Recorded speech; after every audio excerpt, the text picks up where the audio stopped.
إن الحمد لله نحمده ونستعينه ونستغفره ونعوذ بالله من شرور أنفسنا ومن سيئات أعمالنا من يهده الله فلا مضل له ومن يضلل فلا هادي له وأشهد أن لا إله إلا الله وحده لا شريك له وأشهد أن محمدا عبده ورسوله يا أيها الذين آمنوا اتقوا الله حق تقاته ولا تموتن إلا وأنتم مسلمون يا أيها الناس اتقوا ربكم الذي خلقكم من نفس واحدة وخلق منها زوجها وبث منهما رجالا كثيرا ونساء واتقوا الله الذي تساءلون به والأرحام إن الله كان عليكم رقيبا يا أيها الذين آمنوا اتقوا الله وقولوا قولا سديدا يصلح لكم أعمالكم ويغفر لكم ذنوبكم ومن يطع الله ورسوله فقد فاز فوزا عظيما أما بعد فإن أصدق الحديث كتاب الله وخير الهدي هدي محمد صلى الله عليه وسلم وشر الأمور محدثاتها وكل محدثة بدعة وكل بدعة ضلالة وكل ضلالة في النار أما بعد. Ceci est le premier cours dans l'explication d'un livre Saghirul Mabna lakin Kabirul Ma'na, petit en taille mais immense en sens, et qui n'est autre que Al-Usul Al-Sitta, les 6 fondements, du Cheikh Al-Mujaddidu li Da'wat Al-Tawhid Muhammad ibn Abdul Wahhab rahimahullah ta'ala. اللهم علمنا ما ينفعنا وانفعنا بما علمتنا وزدنا علما إنك أنت العليم الحكيم واغفر لنا ولمشايخنا ولولاة أمرنا والمسلمين. طبعا إخوة, cet épître est le deuxième de la série de livres qu'on va étudier ensemble Inch'Allah. Donc celui qui n'a pas écouté les 6 cours sur Al-Qawa'id al-Arba', les 4 règles du même auteur, eh bien je l'invite vivement à commencer dans l'ordre du programme et donc à débuter par ce dernier. Et même s'il a déjà écouté d'autres cours en français sur les 4 règles, je lui recommande au moins d'écouter le premier cours que j'ai fait, dans lequel je clarifie la réalité de la da'wa du Cheikh Mohammed ibn Abdul Wahhab rahimahullah, ainsi qu'un résumé de sa biographie et plusieurs répliques aux ambiguïtés des Quburiyin parmi as-Sofiya wa Shia wa al-Asha'ara. Wallahu al-Muwaffiq. Et nasiha ya talib al-ilm, tous ces moutouns sont à mémoriser. Wallahi ikhwa, je vais pas jouer le mujtahid avec vous et me faire passer pour ce que je ne suis pas, mais même si tu fais peu d'efforts comme moi, ou même si tu n'as pas un hifz qawi, ces quelques moutouns de base, Al-Qawa'id al-Arba', Al-Usul al-Sitta, Al-Usul al-Thalatha, Nawaqid al-Islam, Al-Arba'in al-Nawawiyya, tu es obligé de les apprendre par cœur si tu prétends vouloir demander la science. Wallahi ikhwa, une fois dans un dars ici dans le désert, notre enseignant, en voyant que nous étions paresseux dans la mémorisation d'un poème de 200 vers, nous a fait une nasiha. Il nous a dit qu'à son époque à lui, tout salafi de base était obligé d'apprendre ce genre de poème, en l'occurrence dans Usul Fiqh, et que c'était normal pour quelqu'un qui se dit salafi. Il nous a dit qu'aujourd'hui, ce qu'on pourrait appeler nous Tullab al-Ilm, à son époque c'était des frères salafis de base. Et il nous a dit pour nous motiver, et non pas pour se vanter, que lui à l'époque il a mémorisé non pas une alfiya, mais des alfiyat. Pour ceux qui ne savent pas, une alfiya c'est un poème qui fait 1000 vers, comme Alfiyat ibn Malik par exemple, fi ilm al-nahwi wa sarf. Eh bien il n'a pas mémorisé une mais plusieurs. Al-Muhim, nas'alullah al-tawfiq wal-ikhlas fi al-qawli wal-amal. Et akhi, abshir, sache que toute mas'ala que tu apprends dans la aqidah, tu en es récompensé rien que parce que tu en as fait ton dogme et ta croyance. Exemple, aujourd'hui tu apprends que le Coran est la parole d'Allah, et donc il est incréé, car les attributs d'Allah sont incréés. Eh bien tu es récompensé pour cette aqidah tant qu'elle est thabita dans ton cœur. Demain tu apprends que les anges sont créés de lumière et qu'ils sont très nombreux et que chacun a une fonction, eh bien tu es récompensé pour cette croyance. Wahakadha. Et je me permets une autre parenthèse avant de débuter, ya ikhwa. Alayna bil adab. Nous devons absolument apprendre et appliquer le adab, le bon comportement, les bonnes manières. Car wallahi, la science sans adab, ça donne des catastrophes. Et nos salaf salih faisaient passer l'adab qabla al-talab, l'apprentissage du adab avant la demande de science. L'imam Abdullah ibn al-Mubarak, rahimahullah, a dit Talabtu al-adaba 30 sana, wa talabtu al-ilma 20 sana, wa kanu yatlubuna al-adab qabla al-ilm. J'ai appris le bon comportement pendant 30 ans et j'ai appris la science pendant 20 ans. Et ils, les salaf, apprenaient le comportement avant la science. Subhanallah. Écoute bien, Sufyan al-Thawri, rahimahullah, a dit كان الرجل إذا أراد أن يكتب الحديث تأدب وتعبد قبل ذلك ب20 سنة. Il fut un temps où lorsqu'un homme voulait écrire le hadith, il apprenait d'abord le comportement et l'adoration pendant 20 ans. L'imam Malik ibn Anas, rahimahullah, a dit كانت أمي تعممني وتقول لي اذهب إلى ربيعة فتعلم من أدبه قبل علمه.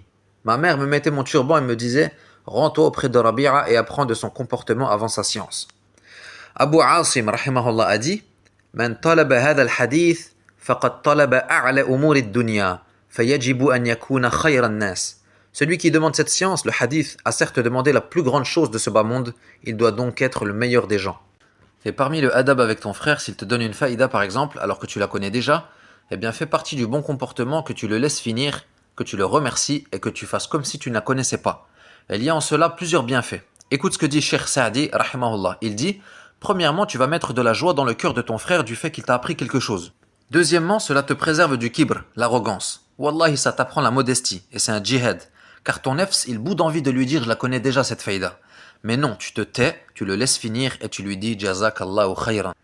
Et c'est ce sur quoi étaient nos salaf.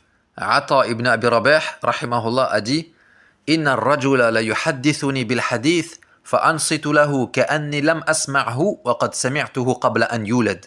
Il arrive qu'un homme me rapporte un hadith, je l'écoute alors tout en restant silencieux comme si je ne l'avais jamais entendu, alors que je le connaissais certes avant même qu'il ne vienne au monde. Allahu Akbar. Parmi le bon comportement lors des assises de science, il y a le fait que tu arrives avant l'enseignant, le fait que tu t'assois là où s'arrête l'assise, le fait que tu cesses de discuter lorsqu'arrive l'enseignant, le fait que tu lèves ton livre plutôt que tu ne poses par terre. Il y a aussi le fait que tu ne tournes pas la tête pendant le cours, et également le fait que tu ne te lèves pas avant le cheikh pour quitter l'assise, ça ne se fait pas. Et parmi les adab encore dans le majlis, si tu poses une question au cheikh, commence et finis ta question par un dua. Tu dis par exemple « Ahsanallahu ilaykum shaykhana, ma hukmu kadha, barakallahu fikum » Et tu n'as pas besoin de débuter ta question par le salam. Ceci ne fait pas partie de la sunna. Il n'est pas rapporté que les sahaba saluaient le prophète sallallahu alayhi wa sallam lorsqu'il le questionnait dans une assise. Et résume ta question un maximum. Et ne questionne pas sur des choses qui ne se sont pas produites. Et si tu remarques une erreur chez le cheikh, ne lui dis pas « Cheikh, tu as dit ceci, cela dans le cours ». Mais plutôt dis-lui « Nous avons vu ceci, cela dans le cours, wa hadha ashkala alayya parce que ceci, cela ». Et il y a d'autres choses encore, comme le fait de ne pas jouer avec sa barbe ou utiliser son siwak devant le cheikh, ni boire et manger, ni étendre ses jambes, ni répondre au téléphone, etc. Et le prophète sallallahu alayhi wa sallam disait dans son dua Allahumma kama hassanta khalqi fa hassin khuluqi. Oh Allah, comme tu as embelli mon apparence, embellis mon comportement. Taïb. Maintenant concernant ce livre, Al-Usul al-Sitta. Wallahi wa tallahi wa billah, tu vas te régaler. Le cheikh Ibrahim al-Muhaymid, hafidhahullah, dit que si ça ne tenait qu'à lui, il le ferait imprimer en masse et distribuer partout. Et il dit que ce livre, qui est en vérité très court, à peine plus long que Al-Qawa'id al-Arba', eh bien, il représente de manière résumée la da'wa du cheikh Mohammed ibn Abdel Wahhab, rahimahullah. Il l'a donc nommé Al-Usul al-Sitta, les 6 fondements. Alors certains pourraient se dire, comment ça se fait que ce livre, c'est les 6 fondements, et que l'autre s'appelle les 3 fondements? Yani les fondements sont 3 ou sont 6? Et ça peut poser problème à certains. Nous disons donc,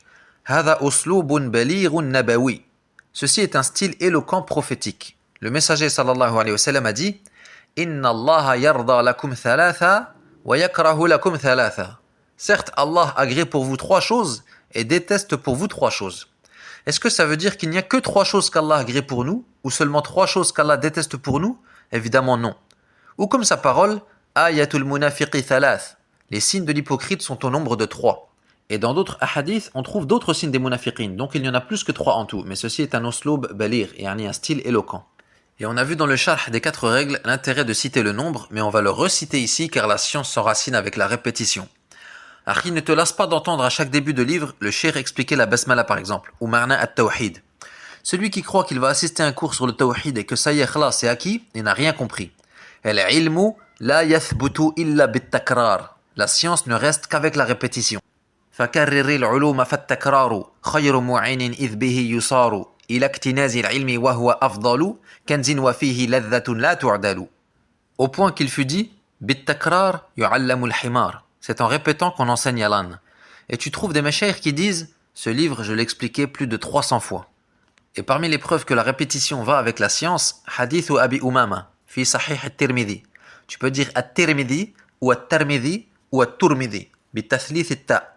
Al-Muhim, Abu Umama radiyallahu an vit un jour des têtes décapitées posées sur les escaliers de la mosquée de Damas, qui sont les têtes de Khawarij tuées par les musulmans. Il dit alors Kilabun nar, les chiens de l'enfer. Ils sont les pires des gens tués sous le ciel, et leurs victimes sont les meilleurs des gens tués. Puis il récita le verset « Yawma tabyaddu wujuhu wa taswaddu wujuh » le jour où certains visages s'éclaireront et que d'autres s'assombriront. On lui dit alors « Tu as entendu cela du messager d'Allah » Et là, Abu Umama répondit « Si je ne l'avais pas entendu une fois, 2 fois, 3 fois, 4 fois, 5 fois, 6 fois, 7 fois, je ne vous l'aurais pas rapporté. » Et ceci est donc une preuve que le prophète sallallahu alayhi wa sallam répétait souvent et c'est ainsi que s'ancre la science. Donc, comme on l'a vu, al-usul, c'est le pluriel de al-asl, le fondement. Wa huwa ma yubna alayhi ghayru. C'est ce sur quoi est bâti autre que lui. Ou bien une meilleure définition qu'a cité Ibn al-Qayyim rahimahullah, tu peux dire al-aslu ma minhu shay, kal khashabi aslu sarir wal hadidi aslu sayf. La base, al-asl, c'est de quoi est faite la chose, comme la base du lit qui est le bois ou la base de l'épée qui est le fer. Et pour ce qui est de citer le nombre 6, comme on l'a vu dans le livre précédent, il y a en cela plusieurs fawaïd. Premièrement, tu es récompensé pour cela, car tu as suivi la sunna du prophète sallallahu alayhi wa sallam qui utilisait souvent ce procédé pour enseigner. Exemple, ثلاث من كن فيه وجد حلاوة الإيمان. Ou encore, خمس من الفطرة. وهكذا. Deuxièmement, cela fait partie des formules d'éloquence chez les Arabes. On appelle ça al-ijmal qabla al-tafsil, le fait de généraliser avant de spécifier. La troisième faïda est que cela crée une forme de tashwiq, c'est-à-dire de désir d'entendre la suite. Car quand tu dis « ces fondements sont au nombre de 6 », ça donne envie à l'interlocuteur de les connaître. Et la quatrième faïda dans le fait de citer le nombre est que cela facilite le hifz, car si le nombre n'est pas cité, tu peux facilement en oublier un. Taïb, l'auteur débuta donc en disant « Bismillahirrahmanirrahim » من أعجب العجاب وأكبر الآيات الدالة على قدرة الملك الغلاب 6 أصول بينها الله تعالى بيانا واضحا للعوام فوق ما يظن الظانون ثم بعد هذا غلط فيها كثير من أذكياء العالم وعقلاء بني آدم إلا أقل القليل. Le cheikh rahimahullah nous dit Bismillahirrahmanirrahim. Parmi les plus étonnantes choses et les plus grands signes de la toute-puissance du roi, le dominateur suprême, 6 fondements qu'Allah Ta'ala a pourtant clarifiés d'une manière on ne peut plus claire pour les gens de la masse, bien plus qu'on ne peut se l'imaginer, et malgré cela, un grand nombre de gens parmi les doués de raison et d'intelligence de ce monde se trompèrent au sujet de ces fondements, si ce n'est un nombre insignifiant d'entre eux. Ceci est la muqaddima, l'introduction, et elle nous résume de manière claire la raison pour laquelle l'auteur a écrit ce livre. Le cheikh clarifia une réalité ajiba, car dans chacune de ces masaïl, il nous cite le asl, puis son contraire, puis l'intikaz de beaucoup de gens et le fait qu'ils fuient ce asl qui pourtant est puisé du Coran et de la Sunna, et ils se dirigent vers son contraire et le voient comme le haqq. Et ils aiment ceux qui y invitent et détestent ceux qui invitent au asl. Et ceci on le voit clairement à notre époque, comme l'a dit le cheikh Sulaiman Ar-Ruhayli hafidhahullah, à travers les réseaux sociaux et autres sites. Par exemple sur YouTube, tu trouves un égareur égaré, dont l'égarement est évident, qui poste une vidéo et il ne s'écoule pas un jour ou deux sans que plus d'1 million de musulmans aient regardé sa vidéo. Et à l'opposé, tu trouves un grand savant Rabbani parmi les savants de la Ummah, dont on poste une nouvelle kalima ou une conférence ilmiya basée sur les preuves du Coran et de la Sunna, fiya khayrun kathir, et après 2 voire 3 semaines, tu trouves qu'elle n'a pas dépassé les 1000 vues. Et ceci malheureusement nous montre l'état de la communauté. L'auteur débuta donc son livre par ce qu'on appelle Al-Basmala, c'est-à-dire Bismillahirrahmanirrahim. Et ceci pour plusieurs raisons. Premièrement, iqtida'an bi kitabillahi azza wa jal, pour suivre l'exemple du Coran, dans lequel chaque sourate débute par Al-Basmala, excepté sourate At-Tawbah. Deuxièmement, iqtida'an bin Nabi sallallahu alayhi wa sallam, pour suivre l'exemple du prophète sallallahu alayhi wa sallam, qui débutait tous ses écrits par la Basmala, comme lorsqu'il écrivait au roi pour les inviter à l'islam. On lit dans Sahih al-Bukhari par exemple, lorsqu'il écrivit à Héraclius, le chef des Romains, qu'il débuta sa lettre par Bismillahirrahmanirrahim, min Muhammadin abdillahi wa rasulih ila Hiraql, azim al-Rum, assalamu ala man ittaba' al-huda amma ba'd. Et le fait de débuter un écrit par la Basmala est une sunna des prophètes. Allah dit dans Surat An-Naml en parlant de Balqis, Malikat Saba, قالت يا أيها الملأ إني ألقي إلي كتاب كريم إنه من سليمان وإنه بسم الله الرحمن الرحيم. La reine dit, ô notable, une noble lettre m'a été lancée, et elle vient de Suleyman, et elle contient Bismillahirrahmanirrahim. Également parmi les raisons, il y a At-Tabarruku Bismillah, le fait de rechercher par la mention du nom d'Allah la baraka dans cette œuvre. Et Allah, huwa alamun ala al-bari, jalla wa ala. C'est le nom propre du Créateur. La yusamma bihi ghayruh. Personne d'autre que lui ne porte ce nom. Ar-Rahman, dhur rahmatil wasi'ah. C'est celui dont la miséricorde est vaste. Elle englobe toutes les créatures, même les kuffars. War-Rahim, dhur rahmatil wasilah. C'est celui dont la miséricorde est spécifique aux croyants. Comme dans le verset Wa kana bil mu'minina rahima. Donc Allah est Rahman avec les croyants et les kuffars, mais Allah est Rahim seulement avec les croyants. Et pour la faïda, on peut dire d'un homme qu'il est Rahim. Comme Allah dit dans le Coran concernant notre prophète sallallahu alayhi wa sallam, لَقَدْ جَاءَكُمْ رَسُولٌ مِّنْ أَنفُسِكُمْ عَزِيزٌ عَلَيْهِ مَا عَنِتُّمْ حَرِيصٌ عَلَيْكُمْ بِالْمُؤْمِنِينَ رَءُوفٌ رَحِيمٌ. Mais on ne peut qualifier un homme de Rahman. Ceci est spécifique à Allah Ta'ala. Puis le cheikh, après la basmala, débuta le livre en disant Min a'jabil ujab. Al-ajabu huwa an-nadharu ila shay'in ghayri ma'lufin wala mu'tad. Al-ajab, qu'on peut traduire par l'étonnement, c'est un sentiment qu'on ressent en voyant une chose peu commune, qui n'est pas ordinaire. Le cheikh donc s'étonne, mais il ne dit pas seulement min al-ajab, il dit min a'jabil ujab. Yani, il utilise une forme d'exagération pour montrer le degré de son étonnement. Et on va voir que ça, il y a de quoi s'étonner. La première raison de s'étonner dans ce qu'il a cité, c'est que ces 6 choses sont des usul, des fondements, et non pas des questions ambiguës qui prêtent à confusion. La deuxième raison, comme l'a dit le cheikh, c'est qu'Allah a clarifié ces usul de manière claire dans son noble livre, au point que le bédouin parmi les gens de la masse peut comprendre ces fondements. Et la troisième raison de s'étonner, c'est que malgré tout cela, le fait que ce soit des usul et qu'Allah les ait clarifiés de manière explicite, eh bien un grand nombre de gens parmi les doués de raison et d'intelligence de ce monde se trompèrent au sujet de ces fondements, si ce n'est un nombre insignifiant d'entre eux. Et on retient de cela, ikhwa, que l'intelligence ne suffit pas à elle seule pour atteindre le haqq. Comme a dit Cheikh l'Islam ibn Taymiyyah rahimahullah en parlant de Ahl al-Kalam, il a dit « Utu zaka'an wa lam yu'taw zaka'an » Il leur fut donné l'intelligence, mais il ne leur fut pas donné la droiture. Et comme a dit Allah Ta'ala « Ya'lamuna zahiran min al-hayati ad-dunya wa hum 'anil akhirati hum ghafilun » Ils connaissent un aspect de la vie présente, tandis qu'ils sont inattentifs à l'au-delà. Al-Hassan al-Basri rahimahullah a dit « L'un d'eux frappe un dirham du bout de son ongle et parvient à déterminer le poids sans se tromper, alors qu'il ne sait même pas prier correctement. » Déjà à l'époque du cheikh Mohammed ibn Abdel Wahhab, les gens ne méditaient plus le Coran. Ils ne le lisaient que pour la baraka. Illa man rahima rabbuk. Et Allah nous informe que les kuffars en enfer regretteront. Il dit وَقَالُوا لَوْ كُنَّا نَسْمَعُ أَوْ نَعْقِلُ مَا كُنَّا فِي أَصْحَابِ السَّعِيرِ. Et ils diront, si nous avions écouté ou raisonné, nous ne serions pas parmi les gens de la fournaise. Et le cheikh finit la muqaddima en disant إِلَّا أَقَلَّ الْقَلِيلِ, sauf un nombre insignifiant d'entre eux, yani qui ne s'est pas égaré dans ces 6 fondements. Et ceci nous indique, ya ikhwa, que al-qillah sifatun lazimatun fil ghalib li ahli al-haqq. Le petit nombre est, en règle générale, une caractéristique des gens de la vérité. La preuve, qawluhu sallallahu alayhi wa sallam, bada al-islamu ghariba wa sayaudu kama bada ghariba fatouba lil ghuraba. L'islam est apparu étrange et il redeviendra étrange comme il est apparu. Fatouba lil ghuraba. Touba, il fut dit que c'est le paradis. Et il fut dit que c'est un arbre au paradis. Et Allah dit وَإِن تُطِعْ أَكْثَرَ مَنْ فِي الْأَرْضِ يُضِلُّوكَ عَنْ سَبِيلِ اللَّهِ. Et si tu obéis à la majorité de ceux qui sont sur terre, ils t'égareront du sentier d'Allah. Et il dit وَلَقَدْ ضَلَّ قَبْلَهُمْ أَكْثَرُ الْأَوَّلِينَ. Et certes, la plupart des anciens se sont égarés avant eux.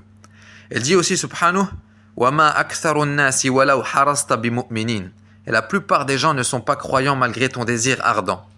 Et il dit وَلَكِنَّ أَكْثَرَ النَّاسِ لَا يَعْلَمُونَ. Mais la plupart des gens ne savent pas.